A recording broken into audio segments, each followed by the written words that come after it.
Pourquoi cela semble-t-il toujours arriver? Les agriculteurs se rassemblent pour envahir la capitale, exigeant que le gouvernement leur donne tout ce qu'ils veulent. Non, vraiment, cela arrive tout le temps, partout dans le monde. Les agriculteurs des Pays-Bas, d'Argentine, d'Indonésie, de France, de Belgique, de Finlande, d'Inde, de Chypre, de France, de Serbie, d'Espagne, d'Allemagne et, oh là là, de France, font tout partie de cette tendance. Et ce ne sont là que quelques-unes des manifestations de ces 5 dernières années. Ces agriculteurs ont organisé des scènes de route bloquées par des tracteurs, de bottes de foin en feu sur la place de la ville et de caca littéralement répandu sur tous les bâtiments gouvernementaux pour protester contre la hausse générale des prix des denrées alimentaires, résultat de ce que nous appellerions des politiques protectionnistes. Que cette politique soit un tarif spécial pour les denrées alimentaires importées, une limitation de la quantité de denrées alimentaires étrangères pouvant entrer dans le pays, un quota, des subventions accordées aux fermes locales ou un prix minimum garanti auquel leurs denrées alimentaires seront vendues. Beaucoup manifestent pour cela, même si cela finit par coûter une somme rondelette à l'homme moyen. Et vous savez quoi? Il faut rendre hommage aux agriculteurs. Ils finissent presque toujours par remporter ces manifestations.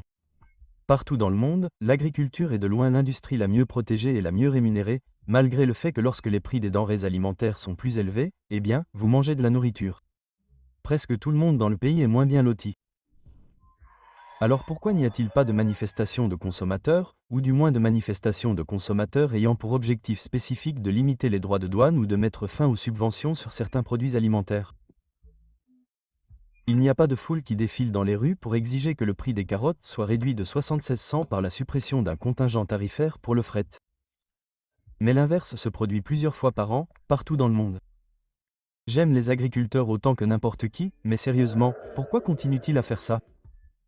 Eh bien, commençons par l'un des aliments les plus importants, en particulier pour la plupart des personnes qui regardent cette vidéo, le sucre. Les Américains en particulier adorent le sucre. Ils en sont le 3e plus grand consommateur au monde. Et en moyenne, les Américains en consomment près de 3 fois la limite recommandée. Que cela vous plaise ou non, le sucre est très important dans le régime alimentaire américain. Impossible de prendre un petit déjeuner sain composé de Fruit Loops et de jus d'orange sans elle. Et peut-être en raison de son attrait, le sucre est une industrie incroyablement protégée en Amérique. Cela passe par des quotas fixés sur la quantité que chaque pays peut exporter vers les États-Unis, des prix planchers auxquels le sucre est garanti de se vendre et des limites sur la quantité que chaque producteur de sucre américain peut cultiver. L'American Sugar Alliance a fait en sorte que la poudre soit 2 fois plus chère aux États-Unis que dans le reste du monde. Le prix mondial moyen est d'environ 18 cents la livre, contre environ 34 cents aux États-Unis. Cela a 2 coûts énormes.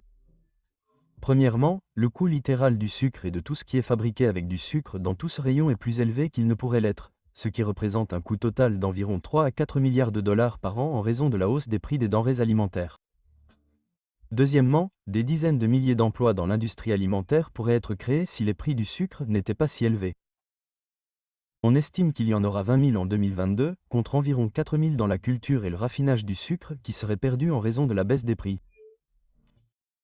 Cette protection du sucre est essentiellement un transfert massif de milliards de dollars de nos pauvres consommateurs et fabricants vers les grandes entreprises sucrières afin qu'elles puissent percevoir leur rente sucrière et soudoyer le Congrès avec tout leur argent du sucre. C'est complice, paresseux et gentil. Mais attendez, avez-vous compris certaines des raisons pour lesquelles il pourrait n'y avoir fondamentalement aucune protestation contre ces politiques? Je pense qu'il y a 2 raisons pour lesquelles les consommateurs en général ne défilent pas dans les rues pour réclamer des marchés du sucre plus libres. Premièrement, ils s'en moquent. Les consommateurs dépensent jusqu'à 4 milliards de dollars par an pour protéger les prix du sucre. C'est beaucoup d'argent payé en aliments plus chers. Mais il y a aussi 330 millions d'Américains. Si vous divisez cette facture, elle ne représente qu'environ 12 dollars par personne. Au cours d'une année, comment pourriez-vous remarquer que 12 dollars supplémentaires ont quitté votre compte en banque? Donc, même si la population totale est touchée par les quotas sucriers, un consommateur individuel ne le ressent probablement pas. Alors que pour un agriculteur individuel, oh là là, cela fait une énorme différence dans sa vie. Et la deuxième raison, c'est que si les créations d'emplois seraient généralisées, les pertes d'emplois seraient très concentrées. Les producteurs de betteraves sucrières sont regroupés dans ces régions du Nord et dans ce comté de Californie, et les producteurs de canne à sucre qui ont besoin d'un climat très particulier sont regroupés en Louisiane, en Floride et au Texas. Si la protection du sucre était abandonnée et que ces 20 000 emplois étaient créés, ils seraient probablement répartis dans tout le pays. On pourrait installer une usine Coca-Cola n'importe où. Mais si ces 4000 emplois dans la production de sucre disparaissaient, cela détruirait ces petites communautés géographiquement dépendantes. Les producteurs de sucre des zones rurales de Louisiane font donc pression pour maintenir ce quota comme si leur gagne-pain en dépendait. Et les consommateurs, ceux qui le paient réellement, ne semblent pas vraiment s'en rendre compte. Partout dans le monde, les agriculteurs font pression sur leur gouvernement pour leur propre protection et protestent lorsqu'elle leur est retirée. Cependant, il existe bien sûr d'autres raisons pour lesquelles ces mesures sont en place que le simple fait que les agriculteurs fassent pression sur le gouvernement et que les consommateurs s'en moquent. Par exemple, dans de nombreux pays, les familles d'agriculteurs sont une forme d'aide sociale. Vous pouvez toujours retourner à la ferme si vous ne parvenez pas à percer en ville. La nourriture est un élément essentiel de la sécurité nationale. Vous pourriez vouloir la garder chez vous au cas où quelque chose arriverait à l'approvisionnement extérieur. Cela pourrait contribuer à réduire les inégalités entre les zones urbaines et rurales, en particulier dans les pays nouvellement urbanisés. Il est tout simplement plus facile, d'un point de vue logistique, d'organiser quelques milliers de personnes concentrées géographiquement avec un objectif commun plutôt que quelques millions dispersés dans tout le pays avec une idée approximative de ce qu'elles veulent. Et la campagne apparaît toujours dans les visions nationalistes. Il est assez facile de jouer avec nos cœurs et de demander protection lorsque c'est l'image que vous montrez aux législateurs. Pourtant, il existe de nombreux exemples de réussite de ce simple lobbying. Le Japon impose des droits de douane de 341 yens sur chaque kilogramme de riz importé. Cela lui confère en partie le deuxième prix du riz le plus élevé au monde. Le foyer canadien moyen paye environ 400 $ par an en lait, fromage et beurre pour financer notre propre gestion de l'offre laitière. La Corée du Sud impose des contingents tarifaires sur pratiquement tous les produits alimentaires étrangers. Et pendant 17 ans, l'Australie a interdit les importations de bœuf japonais bien après qu'une épidémie de vaches folles se soit propagée dans tout le pays en 2001. Certaines acrobaties visant à contourner les restrictions commerciales peuvent également être assez créatives. Comme lorsque les éleveurs américains de poisson-chat ont fait pression pour que le poisson-chat vietnamien soit renommé Basa afin de protéger leur part de marché. Le gouvernement américain a stocké des milliards de livres de fromage dans des grottes souterraines suite à des efforts passés pour soutenir son prix. Les lobbyistes japonais ont tenté d'interdire l'entrée de bœuf américain dans le pays parce que les systèmes digestifs japonais sont différents des systèmes digestifs américains. Et lorsque les homardiers américains ont fait pression pour qu'une taille minimale soit imposée aux importations de homards. Cela ne semble pas mal, n'est-ce pas? C'est pour empêcher la surpêche après tout. Mais cette loi a créé sa propre restriction commerciale. Les homards canadiens sont tout simplement plus petits que les homards américains parce que, vous savez, l'eau est plus froide là-haut. Donc, malgré l'accord de libre-échange entre les deux pays, cette restriction a coûté des dizaines de millions de dollars à certains homardiers de Nouvelle-Écosse en leur faisant perdre l'accès à leur plus grand marché d'exportation. Vous ne trouverez pas ici le plus grand système de restrictions et d'avantages. Nous devons nous pencher sur l'Europe, ou plutôt sur l'Union européenne. L'UE est stéréotypée pour sa bureaucratie massive, ses réglementations compliquées et ses systèmes déroutants. Mais au moins une chose est simple dans tous les pays. Ils peuvent tous convenir que les agriculteurs européens ont besoin d'argent.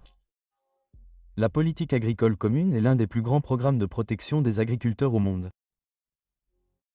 C'est un système de subventions aux revenus et aux intrants et d'intervention sur les prix pour presque tous les secteurs de l'agriculture européenne. Je veux dire presque tous.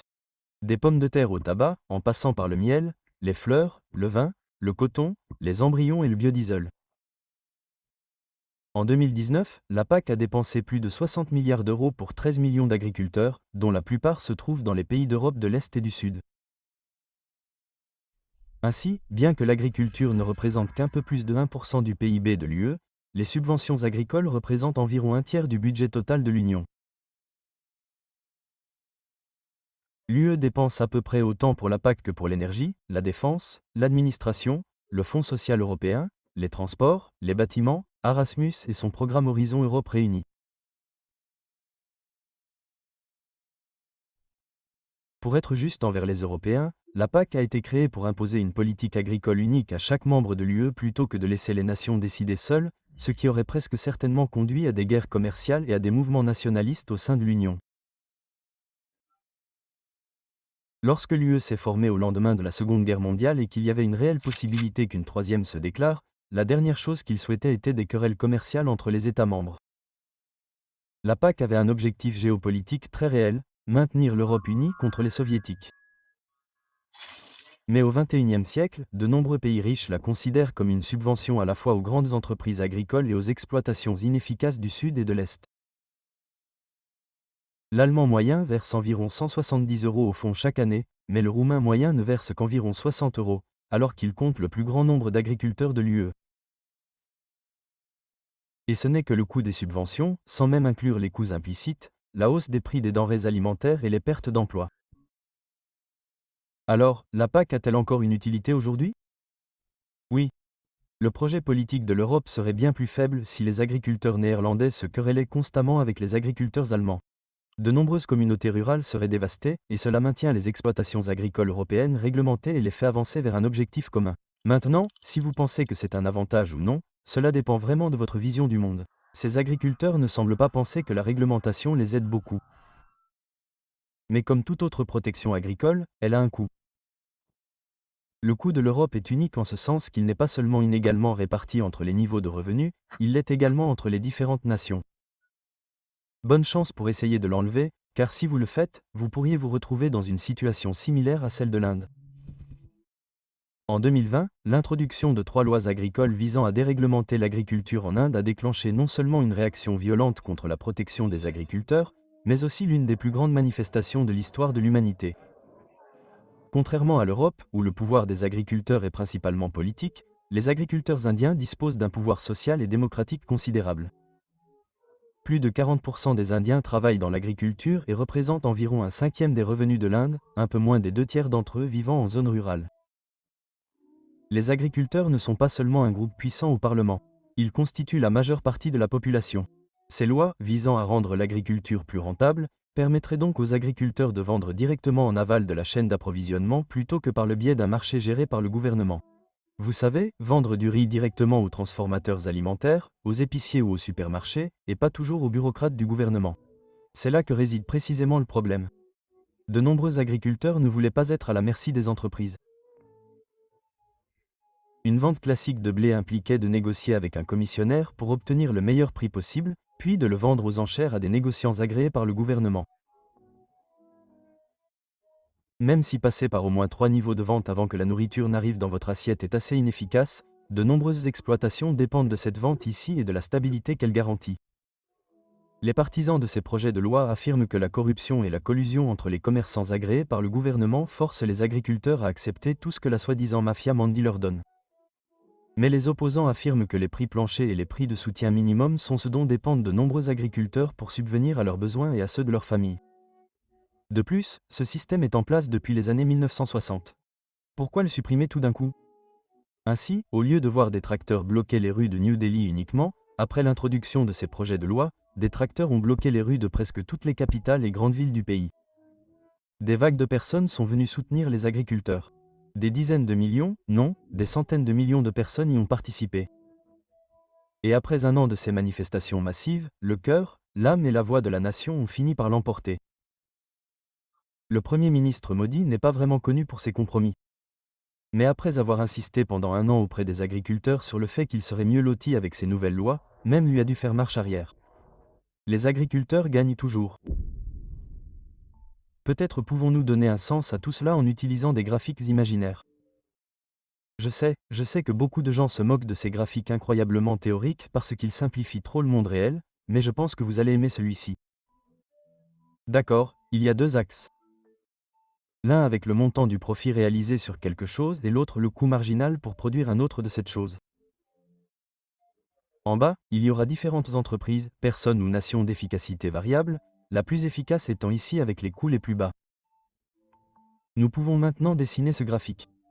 Plus un producteur est efficace, plus il fait de bénéfices. Cela semble raisonnable. Imaginez maintenant un changement. Tout changement qui réduit à la fois le coût de production et lui procure des bénéfices plus élevés.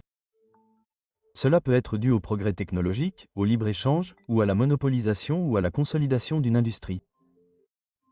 Avec ce changement, notre graphique se rétrécirait comme ceci, de sorte qu'il y aurait un graphique avant le changement et un après.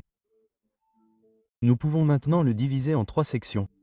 Ces producteurs, les plus efficaces, accueilleraient bien sûr favorablement ce changement. Leurs bénéfices seraient bien plus élevés. La section du milieu, qui voit des bénéfices plus faibles, protesterait contre. Et pour ce qui est de la dernière partie, eh bien, il serait trop inefficace dans ce nouveau monde et ferait faillite. Si nous utilisons ce monde imaginaire pour penser au commerce, nous devrions nous attendre à ce que les entreprises et les pays les plus efficaces soient ceux qui militent en faveur du libre-échange. Tandis que les moins efficaces, disons une petite exploitation agricole, militeraient pour une protection comme si leur vie en dépendait. C'est peut-être une nation entière qui milite pour une protection comme la Chine le fait avec le coton. La Chine n'est en aucun cas le producteur de coton le plus efficace au monde. Le coût de production du coton en Chine est d'environ 20 cents plus élevé la livre qu'en Asie du Sud et jusqu'à 4 fois plus élevé que dans certains pays africains. Mais cela est dû en partie aux 40 milliards de dollars de subventions accordées à ces producteurs de coton. La Chine est le plus grand producteur de coton au monde. Ces subventions et les droits de douane de 40% ont causé beaucoup de souffrance aux agriculteurs pakistanais ou ouest-africains les plus pauvres, dont l'environnement et les compétences sont bien plus axés sur la production de coton que les agriculteurs chinois, mais qui ne peuvent pas vendre autant à la Chine puisqu'ils sont déjà couverts par leurs propres agriculteurs. Les pays d'Afrique qui dépendent des exportations de coton sont les plus exposés à ces subventions. Mais en tant que plus grand consommateur mondial de coton et plus grand fabricant de textiles, la Chine a le pouvoir de façonner le marché du coton à sa guise. La protection du coton crée un marché moins efficace et plus coûteux. Cependant, en tant que producteur de coton moins efficace, cela semble convenir aux Chinois. C'est ce que nous avons vu les Américains faire également avec le sucre. Ils ont plié le marché mondial à leur volonté en fixant un quota sur le plus grand marché sucrier du monde. En tant que pays principalement tempéré, les États-Unis ne sont clairement pas le producteur le plus efficace d'un produit typiquement tropical. C'est pourquoi les lobbyistes du sucre au Brésil ont fait pression pour le libre-échange avec les Américains, ou du moins ont poussé leur gouvernement à tenter de négocier une sorte d'accord pour augmenter leur quota. Le coût de production d'un kilogramme de sucre aux États-Unis est d'environ 40, tandis qu'au Brésil, il n'est que de 14. Le Brésil dispose à la fois du climat approprié et des infrastructures, des compétences et des salaires nécessaires pour fabriquer du sucre moins cher que les Américains. Faire pression pour le libre-échange aiderait l'industrie sucrière brésilienne. Mais en tant qu'acteur majeur du secteur du sucre, les Américains ont l'avantage. Ce sont eux qui façonnent notre graphique. Et le pire, c'est que nous avons ceux qui sont là quand le changement vous met en faillite. Même si de nombreux Haïtiens n'ont pas accès à l'apport calorique recommandé chaque jour, ils obtiennent généralement l'essentiel de leurs calories grâce au riz. Alors que le pays souffrait de décennies de combats, de mauvaise gestion et de dégradation de l'environnement, Haïti était à la traîne sur le plan économique, y compris dans sa production de riz. Alors qu'Haïti était autosuffisant en riz pendant de nombreuses décennies, il était incroyablement inefficace, la plupart des habitants travaillant dans l'agriculture de subsistance dans de petites fermes pour leur famille ou leur communauté immédiate. Cependant, dans les années 80 et 90, le FMI américain et la Banque mondiale ont tenté désespérément de promouvoir le libre-échange dans le monde entier. Cela a commencé par l'envoi d'une aide alimentaire à Haïti dans les années 80. C'est louable. Puis, par le biais d'accords de restructuration de la dette, ils ont fait pression pour qu'Haïti réduise ses droits de douane sur les importations de riz de 35% à 3%. Et en 1995, toutes les licences d'importation et d'exportation ont été supprimées. Haïti avait adopté les politiques commerciales les plus libérales des Caraïbes. Ils n'avaient tout simplement pas les marchandises pour soutenir ce commerce. Comment ces petits agriculteurs haïtiens peuvent-ils rivaliser avec les géants américains du riz qui ont facilement accès à ces champs? Une technologie de pointe. Des marchés financiers sains et bien sûr des subventions du gouvernement américain alors que le riz bon marché de Miami inondait Haïti. La production nationale de riz s'est effondrée. De 1985 à 1995, la quantité de riz cultivé avait diminué de moitié. Pourtant, le riz importé a été multiplié par 25. Même en 2020, Haïti n'a produit que 75 000 mégatonnes longues de riz, bien en dessous de la moyenne des années 1990, qui était d'environ 125 000. Il n'y a tout simplement aucune incitation à cultiver du riz lorsque le riz américain est moins cher que presque tout le monde dans le pays. La théorie économique dit que lorsqu'un changement comme celui-ci se produit, la plupart des gens se tournent simplement vers ce qu'ils font de mieux avec ces prix plus bas. Mais en tant que population pauvre, avec peu de mobilité pour changer de carrière et un taux d'alphabétisation d'environ 60%, il suffit de se demander, changer de métier? Malgré l'ouverture commerciale et le riz bon marché, Haïti reste le pays le moins développé des Amériques. Passons rapidement au continent. Alors que le libre-échange avec les États-Unis aurait créé plus de 5 millions d'emplois au Mexique, Il aurait également supprimé environ 1,3 million d'emplois agricoles, principalement dans le maïs. Et parmi ces pertes d'emplois, ce sont les petits agriculteurs indépendants qui ont été les plus durement touchés. Alors que les salaires des employés des grandes exploitations agricoles ont stagné au cours de la décennie qui a suivi l'ALENA, les revenus des agriculteurs indépendants, c'est-à-dire des petits agriculteurs, ont chuté de près de 90%. Ce sont les petits agriculteurs les moins efficaces qui ont fait faillite à cause de ces changements. Ce sont eux qui font pression pour la protection. Mais à part eux, la plupart des gens sont moins bien lotis lorsque les prix des denrées alimentaires sont plus élevés. Je veux dire, la nourriture est quelque chose dont tout le monde a besoin tous les jours, et certains aliments de base sont consommés par tout le monde dans le pays à peu près au même niveau. Donc, avec ces coûts cachés, c'est une taxe intrinsèquement régressive. La hausse des prix des denrées alimentaires frappe plus durement les personnes à faible revenu. Et avec le cycle actuel de négociation de l'Organisation mondiale du commerce suspendu depuis 2008, il est peu probable qu'il fasse quoi que ce soit pour libéraliser le commerce alimentaire. Alors, pourquoi les consommateurs, vous savez, vous et moi, ne descendrions-nous pas dans la rue pour manifester pour du lait moins cher ? Eh bien, comme je l'ai déjà dit, ce sont des coûts assez faibles qui ne se voient pas immédiatement quitter votre portefeuille. Ils peuvent apparaître sous la forme d'une brique de fromage coûtant 10,48 $ au lieu de 8,48 $. Mais pour la classe relativement restreinte des agriculteurs du monde moderne, ce petit coût supplémentaire vaut absolument la peine de s'organiser et de se battre. Aux États-Unis, où le revenu moyen des agriculteurs est bien plus élevé que la moyenne nationale, il est assez clair que les protections telles que le soutien du revenu et les quotas aident beaucoup les agriculteurs. Une fois qu'elles sont en place, cependant, elles sont faciles à maintenir. Et plus cela dure, plus il est préjudiciable de le supprimer, comme l'a clairement montré l'Inde lorsqu'elle a tenté de supprimer des protections vieilles de 60 ans en 2020. De plus, le gouvernement ne veut pas toujours se débarrasser de sources de revenus faciles en réduisant certains de ses droits de douane. Peut-être que lorsque la nourriture coûtait un quart du revenu moyen, il y avait beaucoup plus de mécontentement contre ces lois.